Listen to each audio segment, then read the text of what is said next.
Donc déjà, on va commencer par mesurer le diamètre du piston. Voilà, donc on se prend ici au micromètre. C'est-à-dire en bas, là où le piston est le plus large, puisque le piston ici est conique. Ici, il est moins large sur la tête que au jupe en bas. Donc ici, on a un piston qui fait 38,96. Alors on étalonne notre comparateur A0 dans le micromètre. Voilà. Là, on a bloqué, si vous voulez, la mesure de notre piston ici. Donc 38,96. Voilà. J'ai pas oublié. Et ensuite, une fois qu'on a étalonné notre comparateur d'alésage, voilà, qui se présente ainsi, avec notre diamètre de piston A0, on le place dans le cylindre.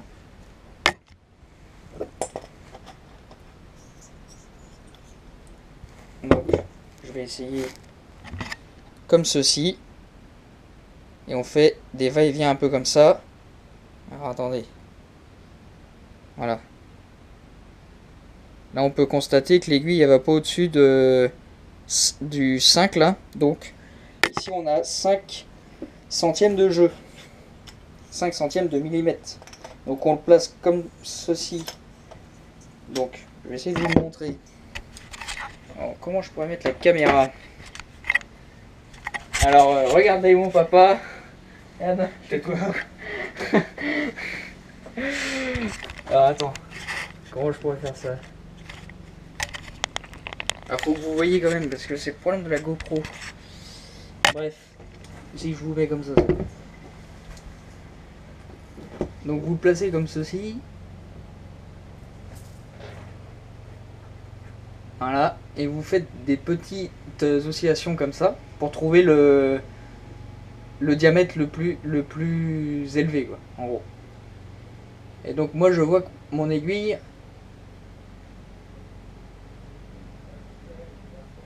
s'arrête à la graduation, à 5 petites graduations après mon zéro.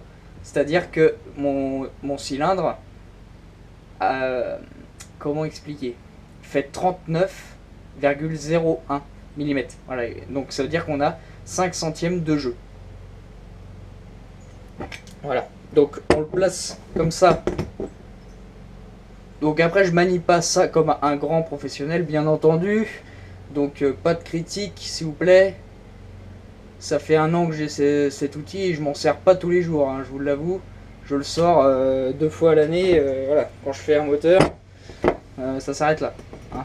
Mais par contre c'est un super outil, une fois qu'on l'a, on fait des choses précises. Donc ensuite on le place en bas, donc c'est pareil, 5 centièmes. Alors ça, ainsi ça peut nous permettre de constater si notre cylindre déjà est bien cylindrique. C'est-à-dire si on a le même jeu partout, en bas, en haut, au milieu du cylindre, quoi. Donc là, pareil, 5 centièmes. Donc je vais me mettre un peu plus en profondeur, sans tomber dans les lumières, hein, bien entendu, parce que là, ça va pas aller. Voilà. Donc 5 centièmes de jeu. Moi, sur un cylindre à air, avec une bonne huile, pour pourrez tirer dedans directement, il n'y a pas de souci. Après, un petit rodage, c'est pas... Voilà. Qu'est-ce que ça avance là? Des allocations pour les lapins. Bon, j'arrête. Bon, donc on peut constater que l'on a 5 centièmes de jeu, voilà. Donc bon, bah là, je vous ai pas fait voir l'aiguille, mais c'est pas facile, hein. Je veux bien vous montrer comment on met l'outil dans le cylindre. Alors après, l'aiguille avec une main, voilà. Alors, en gros, voilà. Voilà. Donc après là, c'est pas forcément, ma mesure est pas précise, mais attendez, là j'essaye de bien mettre. Voilà, le point le plus haut ici. Donc 5 graduations après le 0 à différents endroits. Donc 5 centièmes, voilà. Allez, je vous le fais dans le sens pour vous prouver en image. Voilà.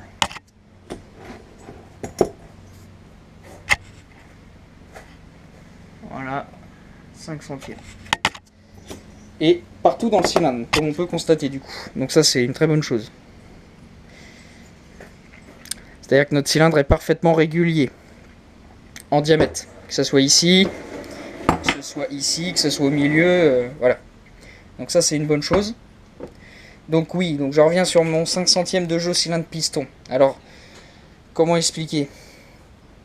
Pour moi, il n'y a pas de rodage à faire. Après, si vous voulez durer dans le temps, vraiment, essayez de faire un petit rodage de 100 km, mais avec une bonne huile, comme la Motul 800 ou de la Castrol, 100% synthèse, vous n'aurez aucun souci, normalement, si vous avez une carburation qui est bien réglée. Après, bien entendu, les premiers kilomètres, faites bien chauffer le moteur, etc. Ça, ok, mais 500 km de rodage, ça sert à rien, zéro, ça sert plus à rien. 5 centièmes, ça roule... Normalement, il n'y a aucun risque de serrage si tout va bien, si la carburation est bien, si l'huile est bonne, si l'essence est bonne, voilà, il n'y a pas de souci. Après, chacun est libre, moi c'est à titre indicatif, selon mon expérience. Bon bah voilà, on va faire vite fait le jeu à la coupe. Bon, mais même si ça, tout le monde sait le faire. Alors même le jeu cylindre piston peut se faire, soit au jeu de cale, soit avec un simple pied à coulisses. Ça marche très bien, c'est sûrement un poil moins précis.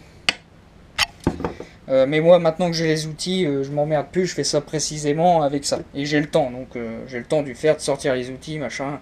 Ça me prend peut-être une demi-heure, mais je m'en fiche. Ça c'est pas un problème.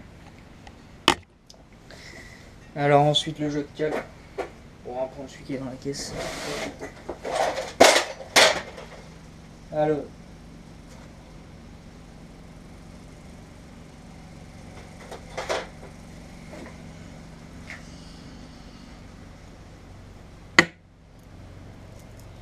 Bon, je parie sur un petit 0,15.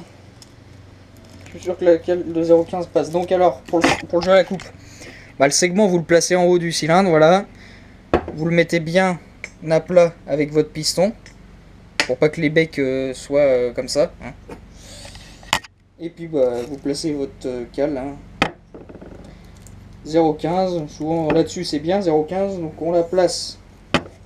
Voilà, entre les deux becs. Alors attendez. Et là on voit qu'elle passe pas. Donc on met en dessous, 0,10 par exemple. Hop. Donc là on voit qu'elle passe.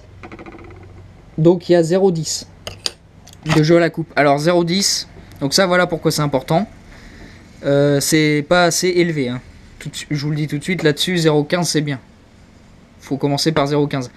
Après 0,20, voilà, votre segment est rodé. Ensuite, on peut aller jusqu'à 0,30 au-dessus. Le segment est mort. Hein. Faut remplacer le segment. Voilà, mais là-dessus, quand vous l'achetez neuf, vous le mettez à 0,15. Donc ensuite, pour modifier votre jeu à la coupe, vous prenez un papier de verre genre du 240 ou un truc comme ça, pas trop gros, et vous pincez vos deux becs entre les deux, entre le bout de papier de verre, petit à petit, et allez tranquillement, parce que ça va très vite. Hein. On a vite fait de foirer un segment, d'être à 0,30, trop de jeu, le segment est poubelle. Il est déjà usé en fait, avant d'être monté. Donc voilà, donc ça c'est juste pour la dilatation, si vous voulez. Si le cylindre dilate moins vite que le segment, bah, ça évite que les deux becs viennent se toucher. En fait, dès qu'ils se touchent, là c'est serrage assuré. Hein. Si les deux becs ici se touchent, c'est mort. Vous serrez votre moteur, voilà. Donc c'est un jeu de fonctionnement. Donc sur un cylindre arrière diamètre 39, 0,15 c'est bien. Là 0,10 c'est un poil serré. Donc voilà, d'où l'importance de vérifier ces pièces, même si ça sort de chez Bidalo. Voilà, vérifiez toujours vos pièces avant montage. Surtout cylindre piston et jeu à la coupe du segment. Voilà. Bon bah écoutez, alors autrement le nom des pièces, des outils c'est comparateur d'alésage. Voilà. Tac. Et micromètre, hein, pour ceux qui connaissent pas du tout. Donc c'est tout, j'arrête de blablater sur ce haut moteur Bidalo qui est magnifique, voilà. Donc moi je vais pas régler mon jeu à la coupe du segment actuellement puisque je vais pas le monter tout de suite. Voilà, ça je l'ai déjà expliqué précédemment dans la vidéo. J'espère que ça vous aura plu. Moi je vous dis à bientôt pour d'autres vidéos. Voilà, je vous dirai pas quand, je sais pas. Mais dès que j'ai un sujet qui m'intéresse, je vous en parle. Allez, à plus, finir rapidement. Le prix, c'est 179 €. port inclus, puisque sur VSX, à partir de 150 €, les frais de port sont offerts. Donc voilà. Et vous avez le moteur complet dans la boîte livré proprement.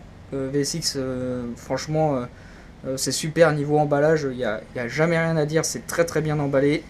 Donc franchement c'est super. Merci encore, bien entendu, à Bidalo de nous avoir écoutés.